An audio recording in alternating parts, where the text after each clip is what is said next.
युद्ध के समय मेरी सर्विस 7 साल की, तो आप समझिए कि मेरी एज कोई 25-26 की होगी। तो युद्ध लड़ना मेरा कर्तव्य इसलिए था कि मुझे सिखाया गया था, और जो अधिकारियों ने मुझे आदेश दिया उस आदेश के हिसाब से मैंने ईस्टर्न सेक्टर में ईस्ट पाकिस्तान को मेरे को हिस्सा लेने का मौका मिला। और उस युद्ध के अंदर हमें ये मौका मिला कि उनकी ज़मीन में जाने का मौका मिला, और हम उनकी ज़मीन में गए और हमने अच्छी तरीके से उनको पीछे धकेला। हमारे साथी थे फिर उस रात को, जो आज आप 3 दिसंबर बता रहे हैं, हम मुक्ति योद्धाओं के साथ 13 नवंबर 1971 को ही अटैक कर दिया था, और उनके साथ में मेरे 12 साथी शहीद हुए उस रात को।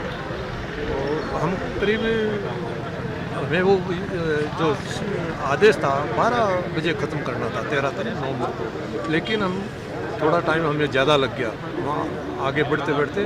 तो उस युद्ध को उस रात हम 14 तारीख को मैं पहुँच गए 12 बजे के बाद में, और उस लड़ाई को हमने ठीक से जीता।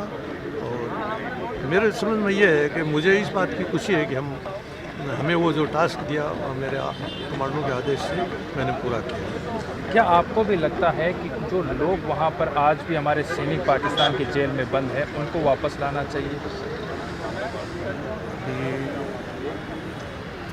इतना तो मुझे ध्यान नहीं है कि समझौते के हिसाब से जब हमने 93,000 अरेस्ट करके लाए थे, और वो अरेस्ट करके लाए थे, वो इस जो वेस्ट सेक्टर में लोग थे वो नहीं लाए थे, ईस्ट सेक्टर में मैं खुद था और हम खुद लेके उनको आए। मैं ये आपको बता दूँ, और 5,000 सैनिक उनको हमने हमारी जेल में रखा, और वो जेल बनाई हमने मध्य प्रदेश में सागर डिस्ट्रिक्ट के पास में।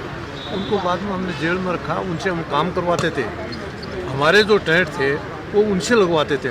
40 आदमी उनके कैदियों को ले आते और ले आकर के एरिया को साफ करवाते, और उनसे हम काम भी करवाते थे। मुझे याद है उनका राशन पानी की व्यवस्था, जब हमने उनको सारी फैसिलिटी दी तो उन्होंने हमें वापस किए। मुझे याद है 500 कुछ जवान उन्होंने हमारे वापस किए। अब अगर उनके पास अपने आदमी हैं, तो चाहे 62 की लड़ाई में चाइना के अंदर हों या वहाँ, तो वो तो वापस तो आने ही चाहिए। ये तो बड़ी बात है।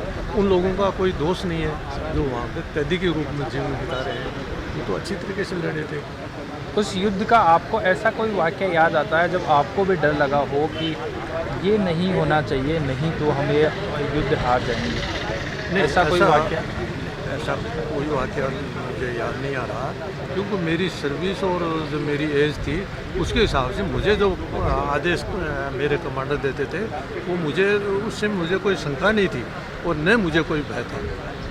ऐसा कुछ नहीं। फायरिंग भी आया, चोट भी लगी। हमारे 27 आदमी हमने घायल हो गए थे, वो पीछे बागडोगरा फूटवाए, 12 आदमी हमारे शहीद हुए, ये सब। लेकिन हमारे ऊपर कोई असर नहीं हुआ। वो जो शहीद हो गए उनका लग गई, वो पीछे चले गए, हम आगे बढ़ते गए। वो काम एक दिन में ख़त्म नहीं हुआ। बता रहा हूँ ना, 14 नवंबर से लेकर के और 16 दिसंबर तक, सुबह 16 दिसंबर को सुबह हमें नहीं मालूम क्या हो रहा है। कोई समझौता हो रहा है कि किसी के जनरल न्यायाधीश साहब के साथ बात हो रही। हमारा काम सिर्फ बढ़ना था। तो मेरे लेफ्ट में ईस्ट पाकिस्तान में क्या है कि सुबह जल्दी हो जाती है, तो 7:30 बजे लेफ्ट में टैंक चल रहा था हमारे लेफ्ट में, और हम उनके साथ में तो चल रहे थे। अभी हमें 7:30 के बाद में पता लगता है कि सीज फायर हो। हमें बड़ी खुशी हुई। चलो अच्छा।